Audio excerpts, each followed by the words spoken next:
Hi hello ನಮಸ್ಕಾರ ಎಲ್ಲ YouTube ಫ್ಯಾಮ್ಗೆ welcome back to my channel.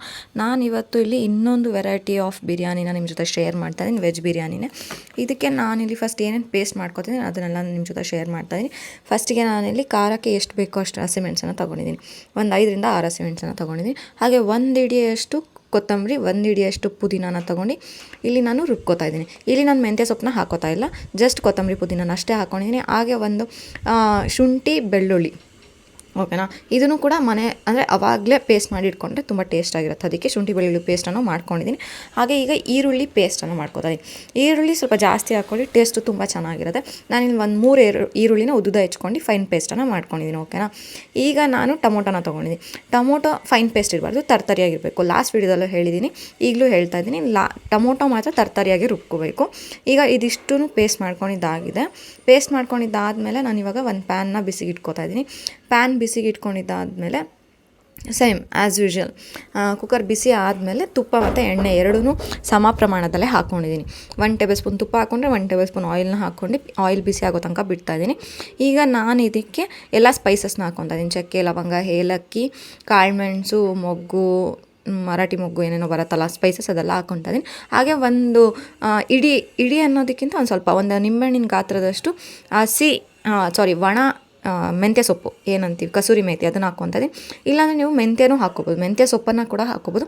ನಾನು ಕಸೂರಿ ಮೇಥಿನ ಹಾಕ್ಕೊಂಡಿದ್ದೀನಿ. ಈಗ ನಾವು ಪೇಸ್ಟ್ ಮಾಡ್ಕೊಂಡ್ವಲ್ಲ ಈರುಳ್ಳಿ, ಅದನ್ನು ಫಸ್ಟ್ ಹಾಕ್ಕೊಂಡು ಹಸಿ ವಾಸನೆ ಹೋಗೋ ತನಕ ಫ್ರೈ ಮಾಡ್ಕೊತಾ ಇದ್ದೀನಿ. ನೆಕ್ಸ್ಟ್ ನಾನು ಅರಶಿನದ ಪುಡಿ ಒಂದು ಅರ್ಧ ಟೇಬಲ್ ಸ್ಪೂನ್ ಹಾಕ್ಕೊಂಡು ನೀಟಾಗಿ ಫ್ರೈ ಮಾಡ್ಕೊತಾ ಇದ್ದೀನಿ. ಈಗ ಇದು ಸ್ವಲ್ಪ ಹಸಿ ವಾಸನೆ ಹೋಗಿ ಎಣ್ಣೆ ಬಿಟ್ಕೋಬೇಕು, ಓಕೆನಾ. ಈಗ ಇದಕ್ಕೆ 1 ಟೇಬಲ್ ಸ್ಪೂನ್ ಶುಂಠಿ ಬೆಳ್ಳುಳ್ಳಿ ಪೇಸ್ಟನ್ನು ಹಾಕ್ಕೊತಾ ಇದ್ದೀನಿ. ನೀವು ಯಾವುದೇ ಪೇಸ್ಟೇ ಆಗಲಿ, ತರಕಾರಿನೇ ಆಗಲಿ, ಮೇಲೆ ಹಾಕ್ಕೊಳಕ್ಕೆ ಹೋಗ್ಬಿಡಿ. ಹಸಿ ವಾಸನೆ ಹೋಗಿ ಒಂದು ಸ್ವಲ್ಪ ಎಣ್ಣೆ ಬಿಟ್ಕೋಬೇಕು, ಆಮೇಲೆ ಹಾಕ್ಕೊಳ್ಳಿ. ಆವಾಗ ಟೇಸ್ಟು ತುಂಬ ಚೆನ್ನಾಗಿರುತ್ತೆ. ಈಗ ಇದಕ್ಕೆ ನಾನು ಖಾರದ ಪುಡಿನ ಹಾಕ್ಕೋತಾ ಇದ್ದೀನಿ. 1 ಟೇಬಲ್ ಸ್ಪೂನ್ ಖಾರದ ಪುಡಿನ ಹಾಕ್ಕೊಂಡಿದ್ದೀನಿ. ನೋಡ್ಕೊಂಡು ಹಾಕ್ಕೊಳ್ಳಿ, ಬಿಕಾಸ್ ಹಸಿಮೆಣಸು ಕೂಡ ಹಾಕೋದ್ರಿಂದ ಖಾರ ಜಾಸ್ತಿ ಆದರೆ ಟೇಸ್ಟ್ ಅಷ್ಟು ಚೆನ್ನಾಗಿರಲ್ಲ, ಖಾರ ಆಗುತ್ತೆ. ಹಾಗಾಗಿ ಈಗ ಇದು ನೀಟಾಗಿ ಹಸಿ ವಾಸನೆ ಹೋಗಿ ಸ್ವಲ್ಪ ಎಣ್ಣೆ ಬಿಟ್ಕೊಂಡಿದ್ದ ಆದಮೇಲೆ ನಾನು ಏನು ಸೊಪ್ಪು ಮತ್ತು ಹಸಿಮೆಣಸು ಪೇಸ್ಟ್ ಮಾಡ್ಕೊಂಡಿದ್ದನಲ್ಲ ಅದನ್ನು ಹಾಕ್ಕೊಂಡು ನೀಟಾಗಿ ಹುರ್ಕೊತಾ ಇದ್ದೀನಿ. ಎಲ್ಲದೂ ಅಷ್ಟೇ ಒಂದು 5 ಮಿನಿಟ್ಸ್ ಆದರೂ ಹುರ್ಕೊಳ್ಳಿ, ಎಣ್ಣೆ ಸ್ವಲ್ಪ ಬಿಟ್ಕೊಳ್ಳೋ ತನಕ. ಒಂದೊಂದು ಪೇಸ್ಟ್ ಹಾಕಿದ್ಮೇಲೂ ಆವಾಗಲೇ ಟೇಸ್ಟು ತುಂಬ ಚೆನ್ನಾಗಿರುತ್ತೆ. ಈಗ ಇದನ್ನು ಆಗಿದೆ. ಈಗ ಟೊಮೊಟೊ ಪೇಸ್ಟ್ ಅಲ್ಲ, ತರ್ತರಿಯಾಗಿ ರುಬ್ಕೊಂಡಿರೋ ಟೊಮೊಟೊನ ಹಾಕ್ಕೋತಾ ಇದ್ದೀನಿ. ಈಗ ಇದನ್ನು ಕೂಡ ಎಣ್ಣೆ ಬಿಡೋ ತನಕ ಸ್ವಲ್ಪ ಫ್ರೈ ಮಾಡ್ಕೊಬೇಕು, ಓಕೆನಾ. ಇವಾಗ ನಾನು ಯಾವಾಗ ಮಾಡೋದಿದ್ರು ತರಕಾರಿ ಹಾಕಿ ಬಿರಿಯಾನಿನ ಮಾಡೋದು, ಪ್ಲೇನ್ ಮಾಡೋಕ್ಕೆ ಹೋಗಲ್ಲ. ಈಗ ನೋಡ್ತಾ ಇರ್ಬೋದು ಹೇಗೆ ಎಣ್ಣೆ ಬಿಟ್ಕೊಂಡಿದೆ. ಈಗ ನಾನು ಇಲ್ಲಿ ಒಂದು ಪಾತ್ರೆಯಲ್ಲಿ 2 ಟೇಬಲ್ ಸ್ಪೂನ್ ಮೊಸರು ಮತ್ತು 1 ಟೇಬಲ್ ಸ್ಪೂನ್ ಉಪ್ಪು, ಅರ್ಧ ನಿಂಬೆಹಣ್ಣು ಹಾಕಿ ಮ್ಯಾರಿನೇಟ್ ಆಗೋಕ್ಕೆ ಬಿಟ್ಟಿದ್ದೆ ತರಕಾರಿನೆಲ್ಲ. ಆ್ಯಸ್ ಯೂಶ್ವಲ್ ನಾನು ಏನೇನು ತರಕಾರಿ ಹಾಕ್ತೀನಿ, ಬೀನ್ಸು, ಕ್ಯಾರೆಟು, ಹಸಿ ಬಟಾಣಿ, ಆಮೇಲೆ ಕ್ಯಾಪ್ಸಿಕಮ್ಮು, ದೆನ್ ಇದಕ್ಕೆ ಆಲೂಗಡ್ಡೆನೂ ಹಾಕಿದ್ದೀನಿ. ಇದಿಷ್ಟಕ್ಕೂ ಮೊಸರು ಹಾಗೆ ಒಂದು ಸ್ವಲ್ಪ ರುಚಿಗೆ ಉಪ್ಪು ಹಾಗೆ ನಿಂಬೆಹಣ್ಣನ್ನು ಹಾಕಿ ಮ್ಯಾರಿನೇಟ್ ಹಾಕಕ್ಕೆ ಬಿಟ್ಟು ಇವಾಗ ಇದರಲ್ಲಿ ನೀಟಾಗಿ ಮಿಕ್ಸ್ ಮಾಡ್ಕೊಳ್ಳೋದು, ಅಂದರೆ ಮಸಾಲೆ ಐಟಮ್ ಜೊತೆ ತರಕಾರಿನ ಹಾಕಿ ಅಷ್ಟೇ. ಈಗ ಇದಕ್ಕೆ ಒಂದು ಅರ್ಧ ಟೇಬಲ್ ಸ್ಪೂನ್ ಗರಂ ಮಸಾಲೆ ಹಾಕ್ಕೊಂಡಿದ್ದೀನಿ. ಹಾಗೆ ರುಚಿಗೆ ಉಪ್ಪನ್ನು ಹಾಕ್ಕೊಂಡಿದ್ದೀನಿ.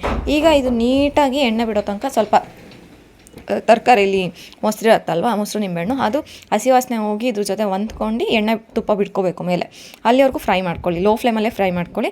ಈಗ ಫ್ರೈ ಆದಮೇಲೆ ನೀರನ್ನು ಹಾಕ್ಕೋತಾ ಇದ್ದೀನಿ. ಆ್ಯಸ್ ಯೂಶ್ವಲ್ ನಾನು ಹಳೆ ವಿಡಿಯೋದಲ್ಲಿ ಹೇಳಿರೋ ಥರ 2 ನಾರ್ಮಲ್ ರೈಸ್ ತೊಗೊಂಡ್ರೆ 1 ಬಾಸ್ಮತಿ ರೈಸನ್ನು ತೊಗೊಂಡಿದ್ದೀನಿ. ಸೊ ಇದಕ್ಕೂ ಅಷ್ಟೇ ಅದೇ ಕನ್ಸಿಸ್ಟೆನ್ಸಿಲೇ ತೊಗೊಂಡಿದ್ದೆ. ಹಾಗಾಗಿ 5 ಲೋಟ ನೀರನ್ನು ಹಾಕ್ಕೊಂಡು ನೀರು ಸ್ವಲ್ಪ ಕುದಿಯೋ ತನಕ ಬಿಟ್ಟಿದ್ದೀನಿ. ಇದಕ್ಕೆ ನೀರು ಹಾಕಿದ್ಮೇಲೆ ನೋಡಿ ಉಪ್ಪನ್ನು ಮತ್ತೆ ಆ್ಯಡ್ ಮಾಡ್ಕೊಳ್ಳಿ. ಫಸ್ಟಿಗೆ ಒಂದು ಸ್ವಲ್ಪ ಉಪ್ಪು ಹಾಕಿ ಮತ್ತು ತರಕಾರಿಗೂ ಉಪ್ಪು ಹಾಕಿರೋದ್ರಿಂದ ಉಪ್ಪು ಹಾಕೋ ಅವಶ್ಯಕತೆ ಇರೋಲ್ಲ. ಹಾಗಾಗಿ ಈಗ ರೈಸನ್ನು ಹಾಕ್ತಾಯಿದ್ದೀನಿ.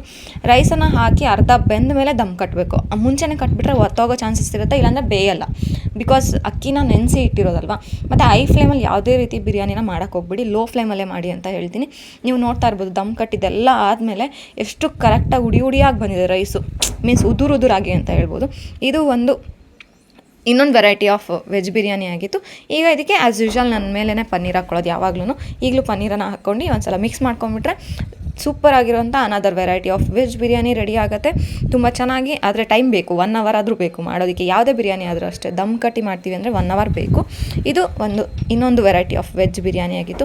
ನಿಮಗೆಲ್ಲ ಇಷ್ಟ ಆಗಿದೆ ಅಂದ್ಕೊಳ್ತೀನಿ. ಇಷ್ಟ ಆಗಿದ್ರೆ ಲೈಕ್ ಮಾಡಿ, ಶೇರ್ ಮಾಡಿ, ಹಾಗೆ ನನ್ನ ಚಾನಲ್ನ ಸಬ್ ಮಾಡ್ಕೊಳ್ಳಿ. ಇನ್ನು ಯಾರು ಸಬ್ ಮಾಡಿಲ್ಲ ಎಲ್ಲರ ಜೊತೆ ಶೇರ್ ಮಾಡಿ. ಇದೇ ಥರ ಒಳ್ಳೆ ವೀಡಿಯೋಸ್ನ ಅಪ್ಲೋಡ್ ಮಾಡ್ತೀನಿ, ನೋಡಿ ಸಪೋರ್ಟ್ ಮಾಡಿ, ಕನೆಕ್ಟಾಗಿ ಕಮೆಂಟ್ ಮಾಡಿ. ಹಾಗೆ ನಂದು 1K ಆಗಿದೆ, ಅದಕ್ಕೆ ನಿಮ್ಮೆಲ್ಲರ ಸಪೋರ್ಟೇ ಕಾರಣ. ಥ್ಯಾಂಕ್ ಯು ಎಲ್ಲರಿಗೂ.